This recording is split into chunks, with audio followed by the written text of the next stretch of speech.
According to the USA Today, more than a third of new marriages started online. The research was conducted with more than 19,000 individuals who married between 2005 and 2012.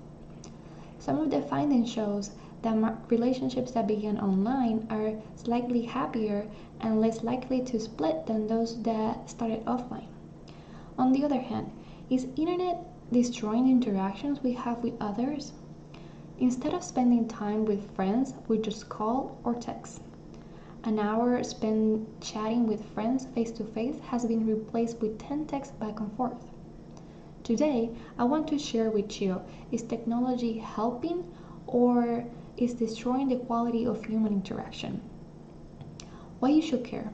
Well, there is an increase in scientific data that states that the use of technology, especially the internet, can relate to development of mental conditions such as depression and anxiety.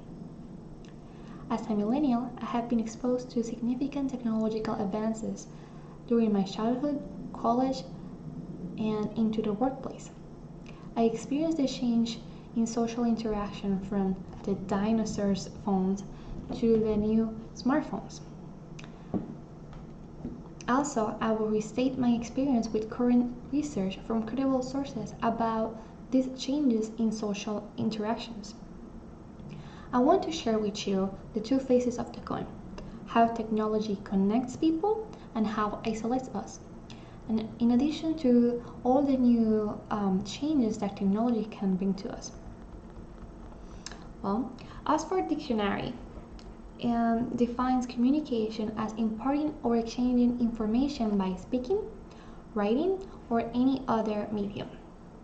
The psychiatrist Robert Waldinger discussed the findings of a 75-year study on adults developed at Harvard University. The results shows that one of the most important contributing factors to happiness was genuine relationships.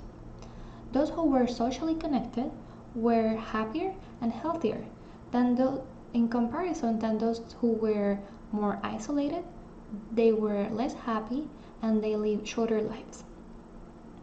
Social media provides a platform that can be used to empower students to create an opportunity for an open dialogue and more. For example, Nikia Lowry, a counselor, she states that social media has allowed teens to develop a voice of advocacy, the capacity to be able to identify who's following who, and the reactions of posts reinforces a sense of belonging. This can be a positive influence when it's exposed to the right outlet, especially for those teens who do not have a big group of friends. Also, parents can develop relationships online with their teens, and they will get current on what they are being exposed to. Lynn Hastings from the Powerline Group states that after interviewing multiple moms, social media led to more communication about current events with their sons. Another mom claims that it allowed her introvert kid to feel safe inviting friends over with less fear of rejection. Technology has dramatically expanded the access to education. In past, in some remote places, books were rare and only elite few had access to education opportunities. Some people had to travel to centers of learning to get an education. Today, an enormous amount of information is available at one's fingertip through the internet. Also, opportunities for learning are available online through contexts such as Khan Academy, podcasts, online degrees, and more. The access to learning opportunity is extraordinary in scope thanks to technology. Now, the other face of the coin. In a follow-up research made by Cornell University, the author Bruno Goncalves utilized data collected from the use of Twitter to show that despite the ability of a vast amount of people via the internet, a person can generally only maintain friendship with a maximum of 100 to 200 real friends in their social media. More research is needed to state a conclusion, but several studies have reported that the frequently use of social media is linked with the feeling of inferiority and unhappiness. The studies indicate that among the high school kids, the rates of depression tend to be higher among those who regularly utilize social media sites. In a different study, examining students at the University of Utah found that those who frequently use social media inclined to feel as though their peers were more successful and happier than they were. Scientists at the Chinese Academy of Sciences found that the brain chemicals of people who habitually use the internet had abnormal connections between their nerve fibers and their brain. These changes are compared with addictions such as alcoholism. And what we should be expecting next? Well, we can already see how trends in technology are impacting higher education with more and more options to study online.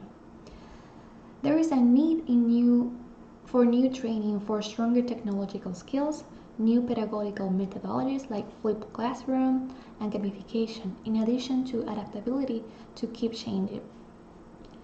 Technological innovations have significantly reduced the need to human exchanges, which have a positive impact on time and cost efficient and non-human alternatives.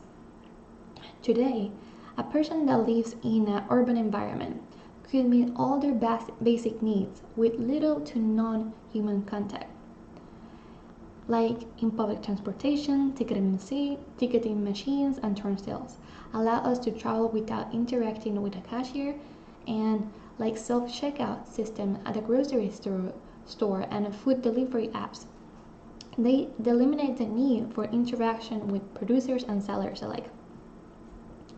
There is no doubt that we live in a more fast-paced, comfortable, and efficient life than we did ever before. But at what cost? Are we sacrificing human connection to minimize human effort?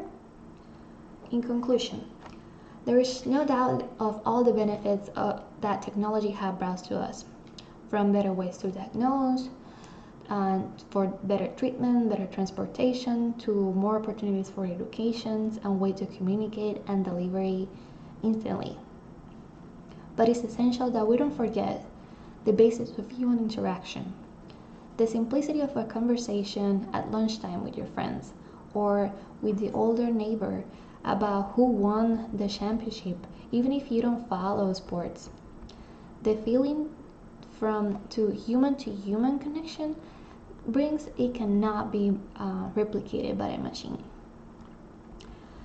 As my personal opinion, I accept that I use technology daily, like to communicate with my family that lives 2,000 kilometers away from me, to be able to to finding a new place or to order food too. So I started an experiment of having short periods of inaccessibility, which means I keep my phone tucked away and I only check it at certain times of the day. And I invite you to give it a try if your lifestyle allows it. We all practice moderation some way. Like we don't eat cake daily because we're afraid of all the extra sugar, or we try to minimize our sodium consumption. I invite you to have more and more conversation with your friends and family face to face and share with them what you're trying to do. I'm sure you will have an amazing time, and at the end of the day, you will feel good. This is all that I have to share with you today, and thank you for all your attention. Bye.